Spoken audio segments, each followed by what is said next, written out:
On March 8, 1997, in a small alley behind the bustling streets of Portland, Oregon, the red neon light from the sign of the bar Red Haven flickered incessantly, illuminating a horrifying scene. A man lay slumped on the cold ground, blood from his chest spreading into a large pool, soaking the white dress shirt he was wearing. That man was Michael Davis, 39 years old, the owner of a popular chain of flower shops named Emma's Bloom, after his 8-year-old daughter. He had been stabbed 42 times, the wounds deep and brutal, as if the killer not only wanted to take his life but also unleash all their rage on his body. There were no witnesses, no security cameras. But on the ground, a few steps from the body, a silver ballpoint pen lay discarded, engraved with tiny letters, 4E. Who had done this to Michael? And why was a ballpoint pen present at a blood-soaked crime scene like this?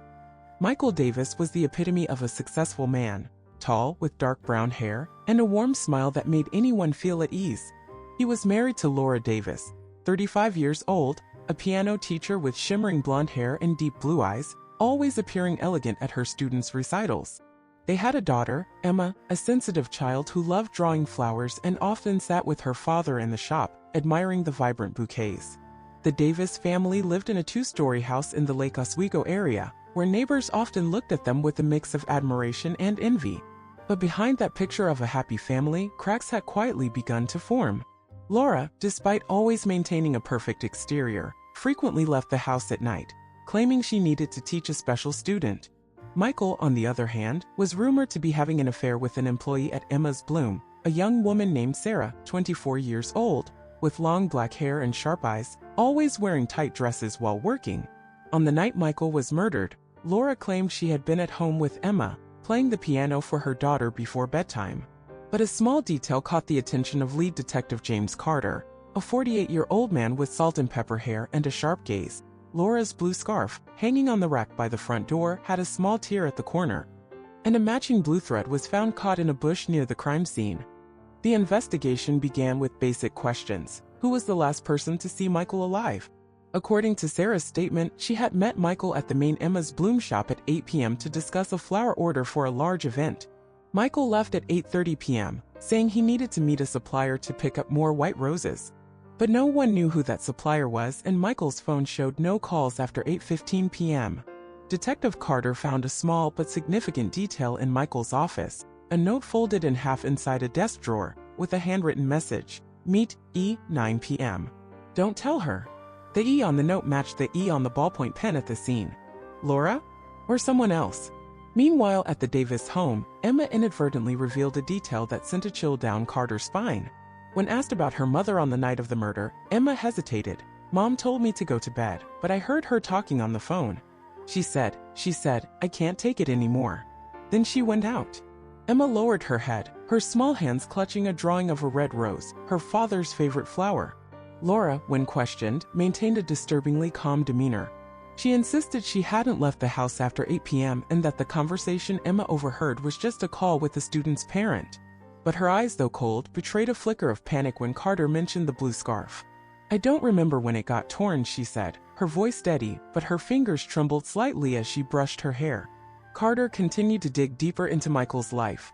An employee at Emma's Bloom revealed that Michael had recently been receiving strange calls at night, and he would always leave the shop immediately afterward, telling no one where he was going.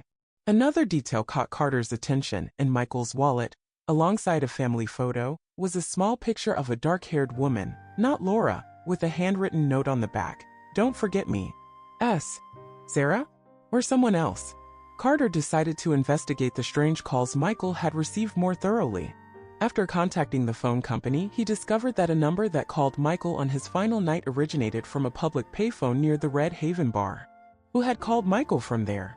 And why use a payphone? Carter visited the payphone, an old, dusty booth, and noticed a small but significant detail. On the glass of the booth, there was a faint fingerprint, and a small piece of paper was stuck in a crevice, a receipt from a nearby convenience store. Timestamped at 8:45 p.m., just 15 minutes before Michael was believed to have been killed. The receipt recorded the purchase of a bottle of water and a pack of gum, but what caught Carter's attention was a scribbled note in the corner, "Don't let her know." Once again, this phrase appeared identical to the note in Michael's office. Carter sent the receipt to the lab, and the fingerprint on the receipt matched the one on the ballpoint pen, both belonged to David, Laura's brother. Carter also looked into Sarah, Michael's rumored lover. During an interrogation, Sarah admitted that she and Michael had been involved for a few months, but she insisted she had nothing to do with his death. However, she revealed a detail that caught Carter's attention. Michael once told me he was afraid of Laura. He said she had fits of rage he couldn't control. Once she smashed a mirror in their bedroom just because he came home late. Sarah lowered her head, her voice trembling. I think he wanted to leave her, but he was afraid she'd do something to Emma. Carter returned to Laura, this time bringing the receipt and the information about David's fingerprints. Laura remained calm, but when Carter asked about her relationship with her brother, she began to show signs of tension. David has nothing to do with this, she said, her voice higher than usual, and for the first time, Carter noticed her biting her lip, a small habit she only displayed when anxious. Carter didn't press further, but he knew Laura was hiding something much bigger. Meanwhile, Carter met with Emma again, hoping the little girl might recall more details about the night of the murder. Emma, still clutching her drawing of a red rose, said something that startled Carter. I remember Mom once told Uncle David that she wanted Dad to disappear. But I didn't understand what she meant. Emma looked up at Carter, her innocent eyes filled with sadness. Sir, did Mom do something to Dad?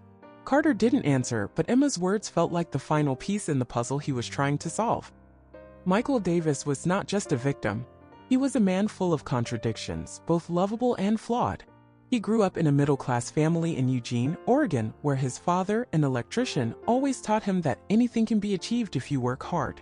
Michael carried that lesson into his life, turning Emma's Bloom from a small flower shop into a beloved brand in Portland, with bouquets ordered from all over the city. But Michael also had his dark sides. He was an ambitious man, sometimes to the point of ruthlessness. A former supplier revealed that Michael had once canceled a contract with him without reason, just because he delivered flowers a day late, causing an important client to complain. Sarah, Michael's rumored lover, told a different story. He was so gentle. He told me he wasn't happy in his marriage, that Laura had changed after Emma was born. He wanted to leave her, but he couldn't because of Emma. Laura, on the other hand, was a complex woman. She had once been a passionate pianist, dreaming of performing in grand theaters. But after Emma was born, she gave up her dream to become a mother and a wife, while her career as a piano teacher was merely a way to cling to her old passion. She began to grow distant from Michael, and her nighttime outings became a way for her to rediscover herself, or at least, that's what she told herself.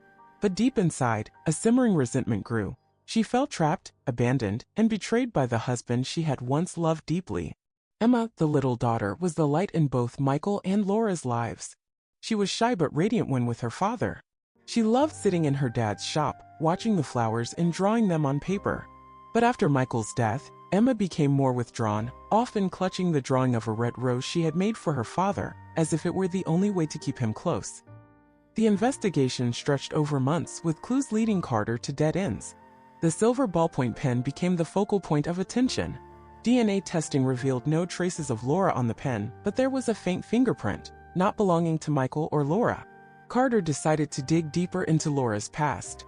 She had a brother, David, 37 years old, a mechanic at a small garage on the outskirts of Portland. David and Michael didn't get along, and David had once threatened Michael when he learned Laura was struggling in her marriage. "If you hurt my sister, I'll make you regret it," David had said, according to a co-worker at the garage. The silver ballpoint pen, it turned out, belonged to David. The inscription for E on the pen was a gift Laura had given her brother years ago when he started working at the garage. The fingerprint on the pen matched David's, and a small scratch on his hand, noticed during police questioning, further heightened suspicion. But Carter still felt something was off. If David was the killer, why would he leave the pen, a clear piece of evidence, at the scene? And why was a thread from Laura's scarf found at the crime scene? Carter decided to check the Davis family's finances. A surprising discovery emerged. Laura had withdrawn $30,000 from her and Michael's joint account just a week before the murder, and that money had been transferred to David's account. A turning point came during Carter's second interrogation of David. David admitted that he had met Michael on the night of the murder, but not to kill him. He claimed Laura had asked him to meet Michael to talk, because she suspected Michael was having an affair and wanted David to intimidate him. But when David arrived at the alley behind Red Haven, Michael was already lying there, blood pooling around him. David panicked, dropped the ballpoint pen, and fled. Carter didn't buy David's story. He returned to the crime scene. Examining the red neon light of the Red Haven bar more closely, a small but crucial detail was uncovered. The neon light wasn't just flickering. It was connected to an old security camera system, hidden behind the sign. Footage from the camera showed a blonde woman in a long coat entering the alley at 9:05 p.m. She stood over Michael's body, bent down, and left after a few minutes. That figure was none other than Laura. The truth slowly unraveled. Laura didn't just know about Michael's death. She was the one who had killed him. She had discovered Michael's affair with Sarah. And that was the final straw after years of feeling neglected in their marriage. Laura had planned Michael's murder, and she asked David to go to the scene afterward to throw the police off her trail, making her brother the prime suspect. The thread from her scarf wasn't accidentally caught in the bush. She had deliberately left it to stage the scene. On September 12, 1998, Laura was sentenced to 25 years in prison for first-degree murder. David, though not directly responsible for Michael's death, was sentenced to 5 years for concealing a crime. At the trial, Laura sat silently, her deep blue eyes staring straight ahead, not shedding a single tear. She never admitted her true motive, but the look in her eyes as she glanced at Emma, who was clutching a drawing of a red rose, spoke a truth no one dared to ask. Did she truly regret it? Emma, now 9 years old, no longer had the radiant smile she once did. She was sent to live with her grandmother in a small town near Portland where no one knew about her family's tragedy. Every night, she placed the drawing of the red rose on her table as a way to remember her father. She never asked about her mother again, but in her dreams, she still saw the red neon light flickering, and her father's voice echoed, "Emma, you're my most beautiful flower." Years later, Emma, now a 16-year-old girl, returned to Portland for the first time since the case. She stood in front of the Red Haven bar, where the red neon light still glowed, but no longer flickered. She brought with her the drawing of the red rose, now faded with time, and placed it in the alley where her father had once lain. A cold breeze blew through, dislodging a dried rose petal she had carried in her pocket. The petal fell exactly where Michael's blood had once pooled, as if it were a reminder of what had been lost. Under the red neon light of the Red Haven bar, now repaired and shining brightly, people still told the story of that fateful night. A silver ballpoint pen, a blue thread, and a broken family, small but haunting details, forever etched into the memory of this city. Those who once knew the Davis family sometimes wondered, did Laura ever truly love Michael? And if so, what had turned that love into hatred? But no one had the answers, and that small alley remained silent, like a mute witness to the tragedy of years past.